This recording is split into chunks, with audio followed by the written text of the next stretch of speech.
Oi oi, CRT here. In today's video I want to talk about cozy games for the Nintendo Switch.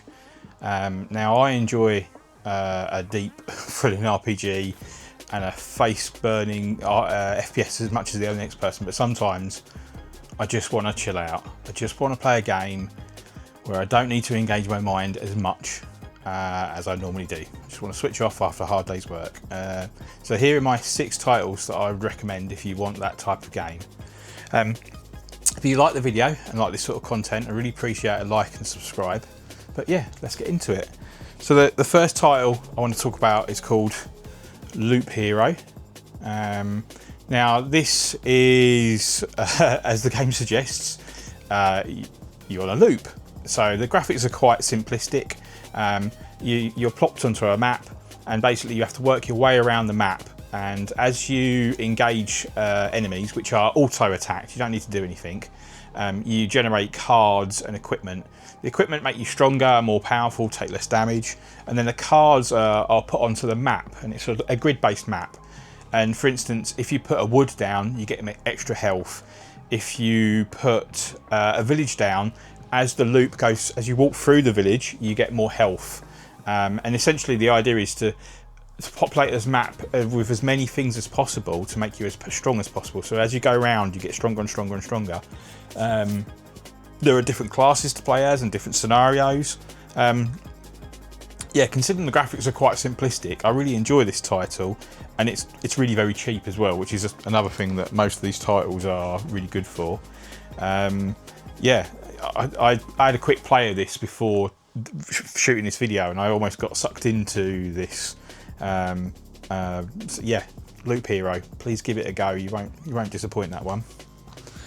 Okay, the next one is Abzu. This is by Super Rare Games. The premise of this is it's just a swimming simulator. You're plopped into the sea. There is no context, there is no speaking, there is no reading. The graphics are really pretty, very colourful, all sort of cel shaded, and you just swim. And as you're swimming, really pleasant music plays, schools of fish will swim by, and you're just in like this little environment where you have to just explore, swim forward. Occasionally there'll be little puzzle sections where you have to like go scan something or collect something, but it's very just simple, pleasant to the eye, nice play. It's not a long game. You probably complete it in 3 or 4 hours. I'm not too sure on the price on this one because some Super Rare games can be quite expensive due to the limited production run, but yeah, Abzu, if you just want a nice swimming simulator game, I recommend this one. Okay, next up is a title that I bought for my wife, but secretly was really for me as well. And this is called Hidden Through Time.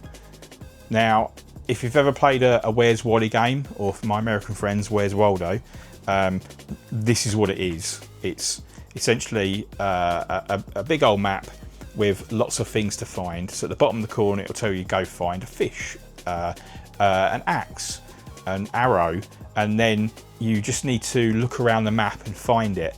Now, the drawing is essentially of stickmen, and it goes through the ages. So you start off in like prehistoric times with Tyrannosaurus Rexes, and it goes all the way up to modern times. It is animated, so it's not like a static image, and a lot of the objects are interactable. So like you might come across a tent, and if you click on it, it'll open up, and there'll be something inside that you probably need to find. Yeah, again, this is quite just a simplistic title, but you could just sit there and play it, and there's so much content on this game. Yeah, I said I bought it for my wife, but it was for me really. But yeah, Hidden Through Time, give that a go. Okay, next up is another Super Rare title, which is called Dicey Dungeons. Now, this is like a D&D style game where you can select a different class of character, and depending on who you select is different abilities.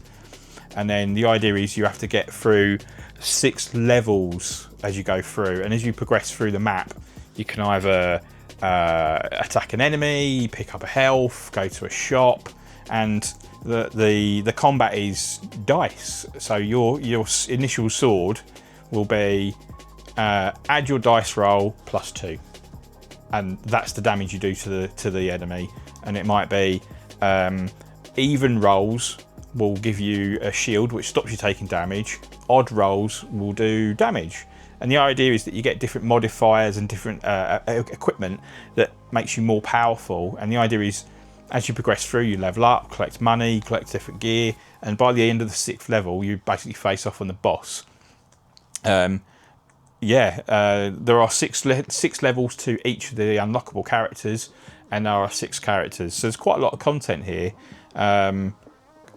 Cartoony graphics, really fun, pleasant music. Dicey Dungeons. I recommend you give that one a go as well. Okay, the next one is I saw another YouTuber playing it online, and I didn't initially know what it was, and then I did a little bit of research and found out. So this one is called A Little to the Left. This one is another one of those games where there's no context, there's no tutorial. The level just opens up, and there'll be a stack of pencils on the screen, and no real information of what you're meant to do. And essentially, you just sort items. So it might be like I said, the pencils, and they're in varying length. And so if you put them from shortest to longest, that will be the solution to the puzzle. But a lot of these have multiple solutions. So let's say the pencils, shortest to longest, where if you swap it around, now it's longest to shortest, that's another solution. And some of these maps have 4, maybe 3 at most, different solutions.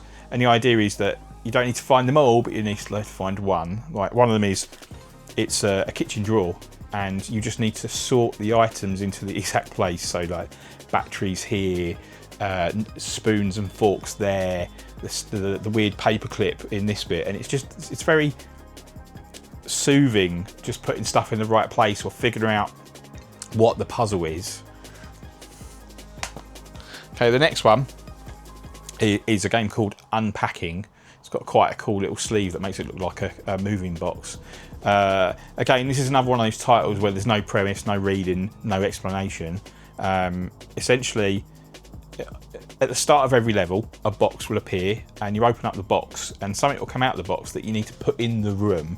So it starts off, you're a very young child, and the box might be a toy, a teddy bear, and you just have to put it on the shelf, or you could put it on the bed, or you could put it on the floor. There's no right or wrong. You just have to unpack the box. So the next thing that comes out, you have to find a home for it, and the next thing comes out and you have to find a home for it. And the really nice thing is that rather than reading a story, it tells a story through what you're putting away. So initially it starts off with you putting your baby toys away, and then you are a toddler in a bigger room, and then you're a teenager and you've got a bigger room, and then you move out to university, and you're in like university digs, and then you've moved out into your own place, and then it looks like you get married, and you're in your forever home, and each time there's more to unpack and more to find. A deeply satisfying game, to be honest, to play. Again, no context, no what you're meant to be doing. There's no right or wrong, but yeah, really quite a fun game to play, that one. I do want to mention a bonus title that I believe is a good cozy title to play. Sadly, there's no physical edition, otherwise I'd be able to show it to you today, but it's called Power Wash Simulator. Now, it is on many systems, but I know it's on the Switch as well. I can't explain to you how enjoyable Power Wash Simulator is. Essentially, all you do is clean dirty things. That is it. A car, a garden, a Ferris wheel, an alien spaceship, and it's really satisfying to just slowly but methodically clean an item. And the game has this very satisfying bing that it does. So every time you fully clean an item, it will suddenly flash on the screen, and you'll get a bing. For each job you could successfully complete, you get money, and then as you get more money, you can buy more upgrades, better power washers, more nozzles, cleaning materials, and there's so many levels to this that it'll take you hours and hours to play through it. There's loads of DLC. I believe a sequel's scheduled for very soon. But yeah, Power Wash Simulator, a really enjoyable game, my honourable mention today. But yeah, that's it. I really hope that you enjoyed today's video. If you've got any cozy games that you think I might like, please leave them down in the comments, because I'd love to know if there's any more that I've missed. But yeah, that's it for today. Thanks guys. Bye.